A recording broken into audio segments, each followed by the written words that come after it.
بسم اللہ الرحمن الرحیم۔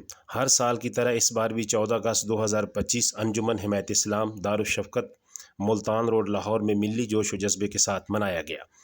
چیئرمین سہیل محمود بٹ نے یوم آزادی کے موقع پر دارالشفقت میں مقیم 200 سے زائد بچوں کو نئے شوز اور کپڑے فراہم کرنے کے بعد ان کی خوشیوں میں اضافہ کرنے کے لیے نقدی تقسیم کی۔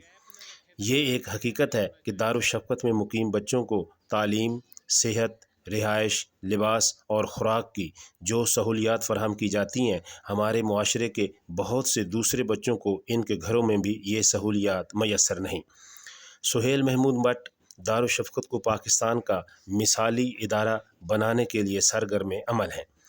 اس موقع پر سیکرٹری دارالشفقت سید طیب حسین رضوی بھی موجود تھے۔ پاکستان پائندہ باد۔